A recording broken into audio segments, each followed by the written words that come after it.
So I'm all ready to film this episode, and then I realize my camera equipment's at the other house.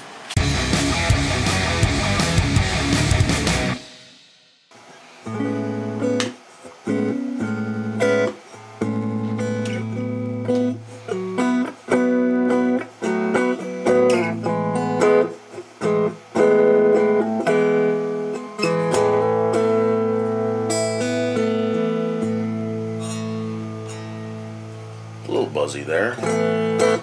Big fingers in the way. Hey everybody, welcome back to Rattlecan Guitar Restorations. Had to think about where I was there for a second. I'm James, your host, and today we got a Fender Thinline Telecaster that has an issue. I believe you can see it on the uppy cam here.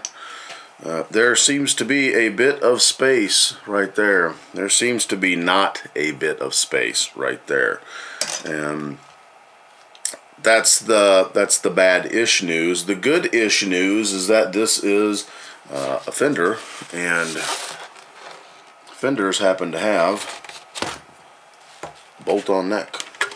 So, although first of all, I don't like this one because this only has 3 screws. I mean, if you're going to put screws in the neck, put 4 in, or 5, or 6 maybe.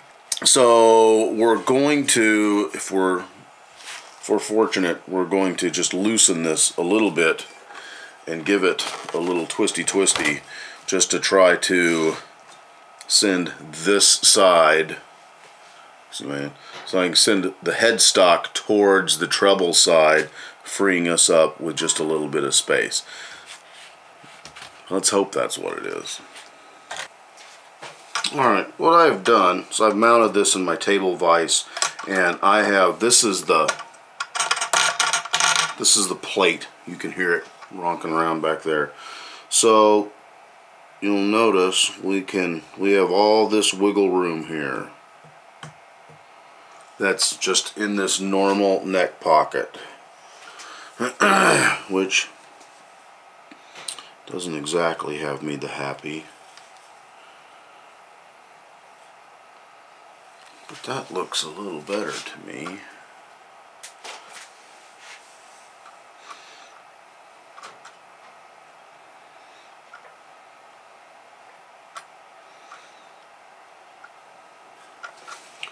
So we're going to try this without putting,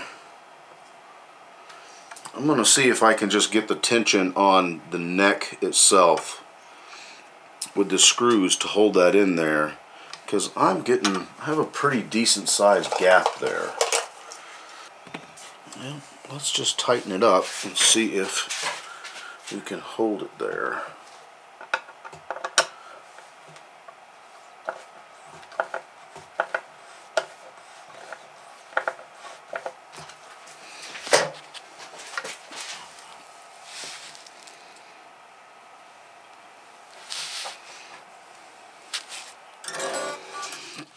So, believe it or not, I think we got it fixed. It looks a lot better than what it was. I'm almost afraid to move it more than that, to be honest with you. I think that's okay. So he's got a set of strings here. What are we talking about? Diodarios. What's he playing here? I don't know, because it doesn't say. Well, he's playing purples. That doesn't mean anything. Let's see if I can. Can I quick scan this? Is my phone smart enough to record? Yeah, okay. So my phone's smart enough to know what this is. Probably not. Ah, yes. So let's go to the link. It is smart enough. So it looks like we're playing nickel wound EXL 110s. Regular lights. 46 to 10s. Wow, my smartphone did something smart. What are the chances? So anyways, I'm not going to bore you with me changing strings on a guitar. But we are going to clean this up. As I was mentioning that if we're looking down the neck on this, there is just a tiny scoshy bit of a hoomp.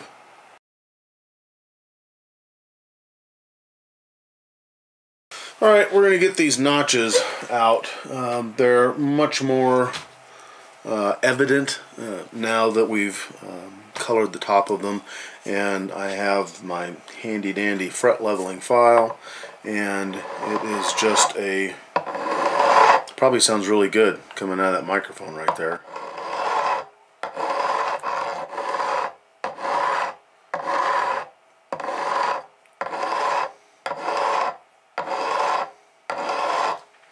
So here, let's see.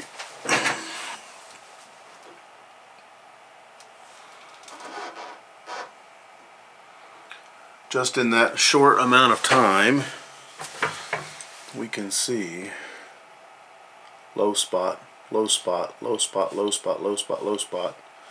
Okay? See where Nate's spending his time up here. So we just slowly run the file over that until all the green stuff is gone. Alright, we're still plowing away at this. I want to mention something. Okay, people will freak out when you say file the frets. Okay, I am not in any way, shape, or form pushing this way.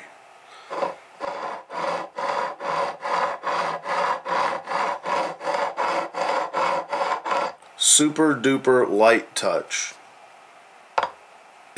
Sometimes my hand will slip off of it because I have so little pressure. I'm letting the weight of this tool do its thing. So we're not smashing the dog snot out of this thing, okay? Alright, I've been grinding on this guy for a little while. I'm going to show you the extensive amount of material I have removed from these frets, because I've not brushed this off.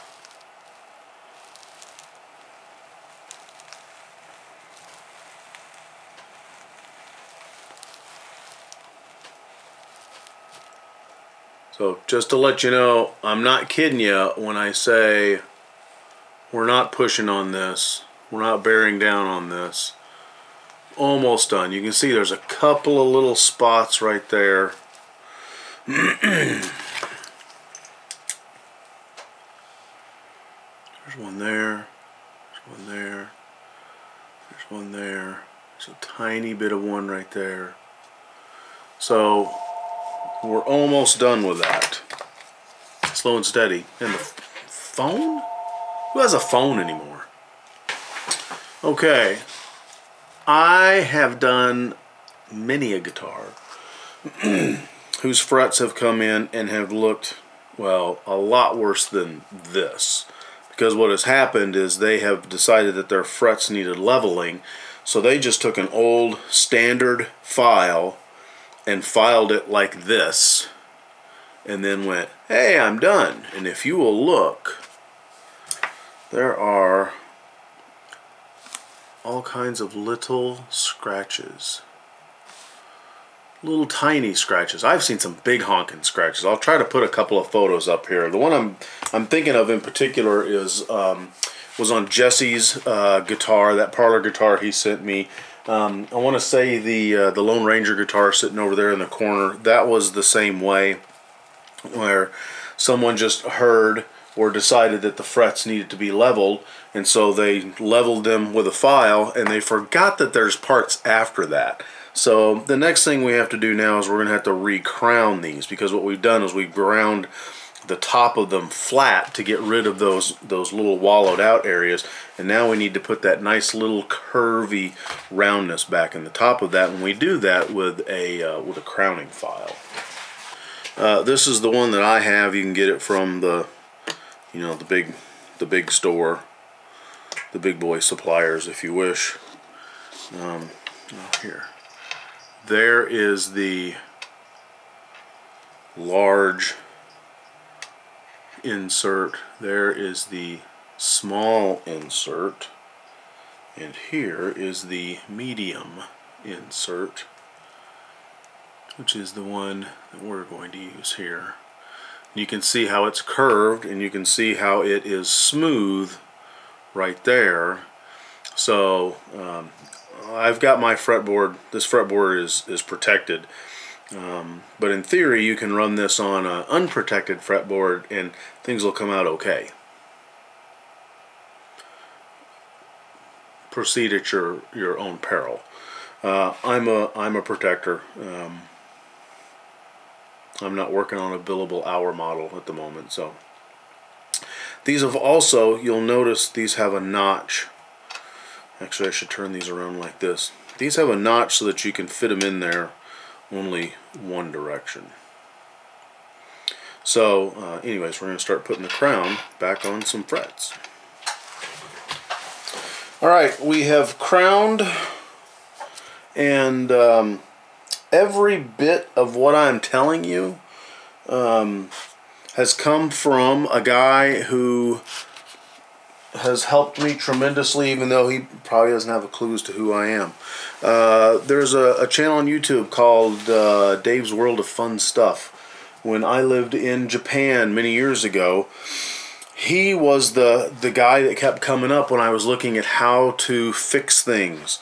And I've seen every episode that he has ever done. Pretty sure I've thumbed up every episode he has ever done, and he is just a tremendous resource to me. So if you want to get the advice straight from the cat's mouth, go to Dave's channel. He's got a Patreon site as well. If you like to support people and you like to support content, one of the ways that you can do that is through the Patreon. We have a Patreon website as well. So give that a shot. So I have crowned these. I have stroked it this way, flipped the guitar around, stroked it the other way, just to make sure you get it even on both sides. And I don't know if you can really tell or not, just because of the angle and the lighting and everything, but now what was just kind of like a flat plateau is now rounded up on the shoulders. So what we're going to do now is I've actually had pretty good luck with these little micro mesh pads. I soak them in water, and apparently, is that a cat hair? No. I soak them in water, and then I'm going to give every single one of these from the equivalent of 400 all the way up through like 1500 grit. The numbering system on these micro mesh pads is different than regular sandpaper grits, so there's a chart you can download and you can figure all of that out. But I start with the 1500 on the micro mesh scale, and I go all the way up to I think I go up to 4,000. Again, their scale is different than regular sandpaper, and it's just, well, that was it.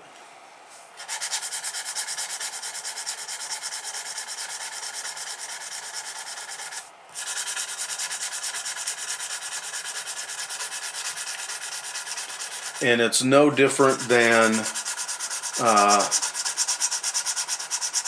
mean, sanding all you're basically trying to do is get rid of the sanding marks from the previous process, whatever that was. If it was tooth marks from a saw, or if it was file marks from a file, all you're trying to do is to put more smaller scratches on it to the point where you can't really tell that there are any small scratches on it.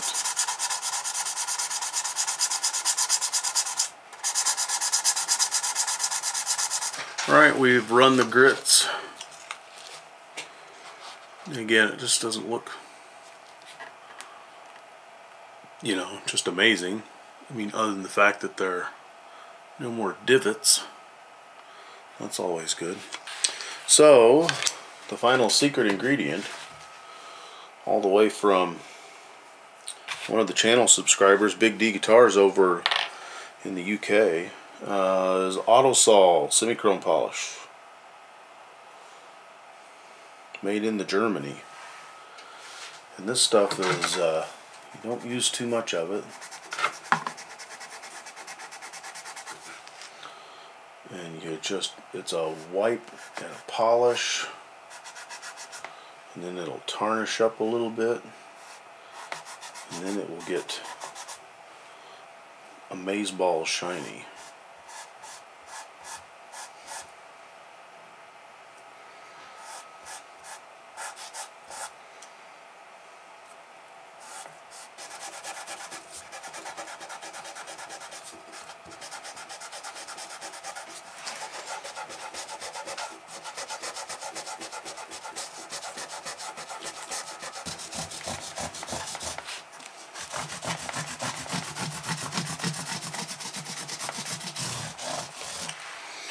Alright, now let's... So if you're have a guitar in the shop and you get the bill back and you see something that says shop fees, alright, so we're sans divots in our frets anymore. So now let's get it strung back up, and we got it clean. You know what? We'll go ahead and we'll polish it up, get it nice and cleany, and then we will. I know we're gonna. First of all, we flattened this neck out, so we'll have to do the whole schmear setup to get it, you know, playing.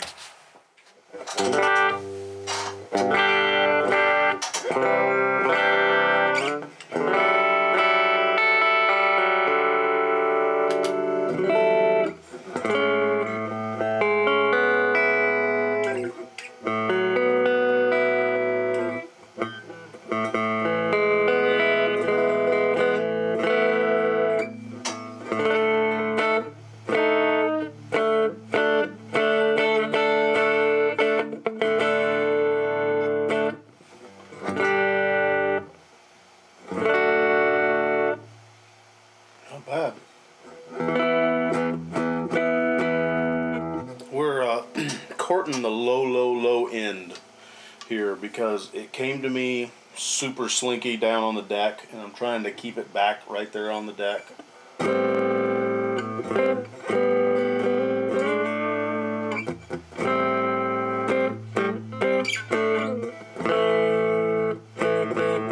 little jangly there.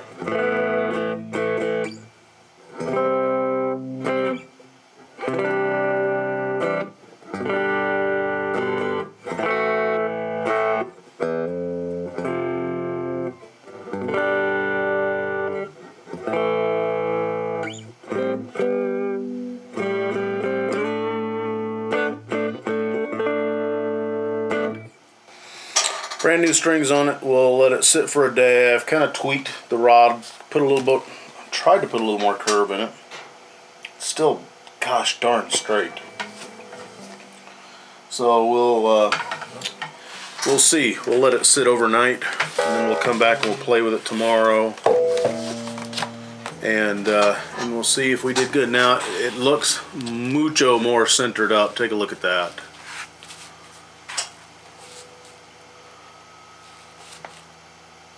And that's, I didn't put a shim in here. I mean, you can see I can stick a pick in there. It doesn't go all the way down in there. I mean, it kind of fades off once you get up in there.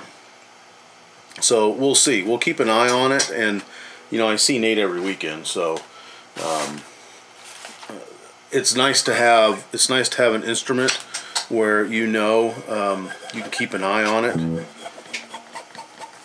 to see if it's to see how it's maintaining up. So anyways, the Fender Thinline Tele